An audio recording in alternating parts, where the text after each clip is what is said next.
Hi అండి, నమస్తే అండి. అందరూ బాగున్నారా? బాగున్నారు అనుకుంటున్నాను. ఎంతమంది ఇలా పేడ కల్లాపు చల్లి సంక్రాంతి నెలలో ముగ్గులు వేస్తారండి?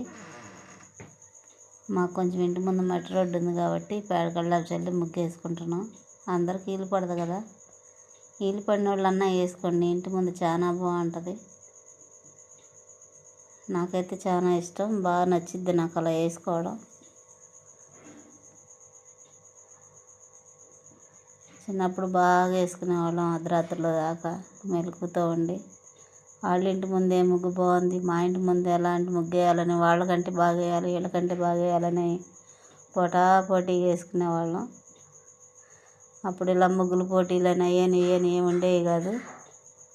ముగ్గులు చూసుకోవడం, ఎవరింటి ముందు బాగుంది ముగ్గు అనుకుంటే ఆ ముగ్గు చూసుకోవడం, నేర్చుకోవడం, వేసుకోవడం అలా ఉండేది. చాలా సరదాగా ఉండేది. చిన్నప్పుడు జ్ఞాపకాలు గుర్తొచ్చినాయి ఈరోజు నాకు కూడా. అందుకే ఏదో అసలు జ్ఞాపకాలు లేవు, ముగ్గులన్నీ మర్చిపోయాము. ఇంత మెలకువలు ముగ్గులు వేయడం అంటే గుర్తున్న వరకు వేసాను. ఎలా ఉందో చెప్పండి, కామెంట్ చేయండి. నచ్చితే లైక్ చేయండి. మా ఛానల్ సబ్స్క్రైబ్ చేసుకోండి. మా కార్తికేయ కారప్పళ్ళు ఆర్డర్ పెట్టుకోండి. కూర కారం, సాంబార్ కారం ఉన్నాయి. పిండిలో రాగి పిండి, జొన్న పిండి, గోధుమ పిండి, శనగపిండి, బియ్యం పిండి ఉన్నాయి.